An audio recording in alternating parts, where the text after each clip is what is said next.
Nous allons voir un nouveau tutoriel sur jeanpierrevillade.com sur EBP Pay Pro 2020. Donc cette fois-ci on va voir un tutoriel particulier sur une paye particulière sur les mi-temps thérapeutiques. Alors comme on a vu donc dans le sommaire précédent, première chose qu'il faut vérifier c'est que vous soyez bien à jour sur la dernière version. Donc pour cela vous faites point d'interrogation à propos de.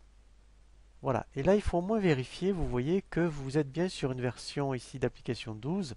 Hein, voilà, donc là mettons ici celle-ci c'est la dernière, ça c'est la première chose.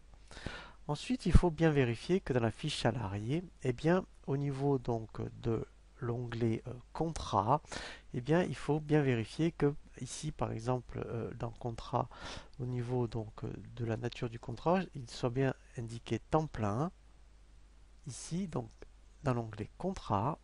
Voilà, ici dans emploi, ici il faut bien vérifier que caractéristique du contrat c'est temps plein.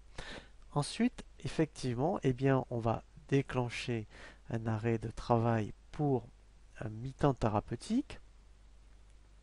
Donc là, je fais ajouter. Ici, je choisis donc le salarié. Voilà. Type d'absence, donc là, je vais bien choisir la bonne donc absence. Je vais indiquer donc maladie non professionnelle. Je vais indiquer à partir de quand cela s'applique. Donc là, par exemple, je vais dire à partir du 18 mars. Donc là, je vais faire jusqu'à la fin mars. Et après, effectivement, si c'est le mois complet, le mois d'avril, je referai la même chose.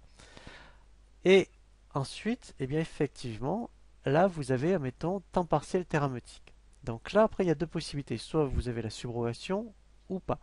Donc effectivement, si vous ici vous faites par rapport à la subrogation, il faudra ici donc faire ajouter. Je clique sur saisir l'indemnisation du mois. Voilà donc au mois de mars. Alors là je mets quelque chose de fictif, par exemple 1000 euros. Voilà. Donc là j'enregistre et je fais dans un premier temps contrôler ici les heures d'absence. Donc là je contrôle bien que pour le mi-temps thérapeutique, voilà, je vois bien ici donc les absences. Et ensuite il ne me reste plus qu'à vérifier dans le bulletin de paye. Donc là je reviens sur son bulletin.